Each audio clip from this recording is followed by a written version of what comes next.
I actually wanted to start things off by quoting Upali Nanda, who's the director of research at HKS Architects, and who also happens to be a Lighthouse Fellow, who on the last installment of the series on the Lighthouse had this to say: "The challenge of our time is that of time itself.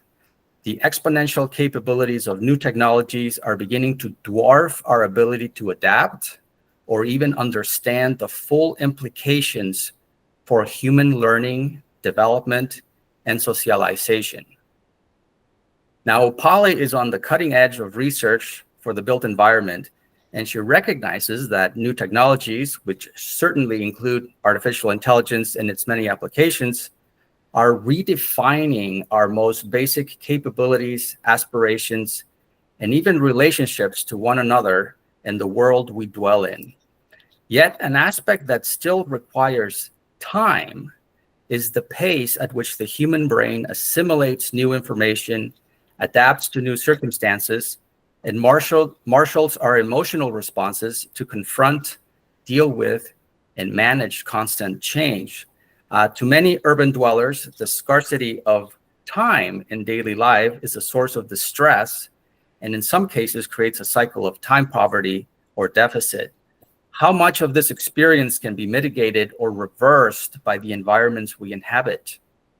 Can the conscious design of our surroundings empower us to shape experiences that foster relaxation, creativity, and meaningful engagement while minimizing draining, time-consuming routines? How do we forge a new, healthier relationship with time? Today, more than ever, when more than 2/3, and I think it's projected to be 3/4 of humanity will live in high-density urban environments where smaller spaces speed up time, compress attention, tax mental acuity and emotional balance. High-density spaces also impact how social we can be, how willing we are to cooperate, and how empathetic we can be towards others. How can we manage or counter these conditions through the design of time? So before we jump in with our three wonderful presentations, here's my provocation that it would be great for you to keep in mind as we start our discussion.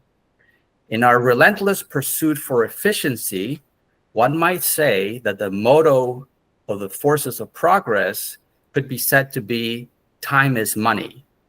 For example, in travel, we value it for its efficiency. We tunnel underground for subway systems.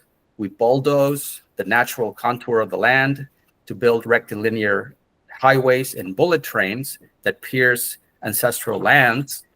And soon enough, we'll have driverless cars that require none of our attention, all of which turn time into a commodity and space into an afterthought. Yet space is the way we organize our memories and create meaning. It's the way we attach to place, remember our ancestry, and dwell in community. Time is now mostly divorced from our biology, our topography, and even our cosmology, whereas in ancient times, it was the opposite. Time was in sync with nature, the seasons, and even the stars.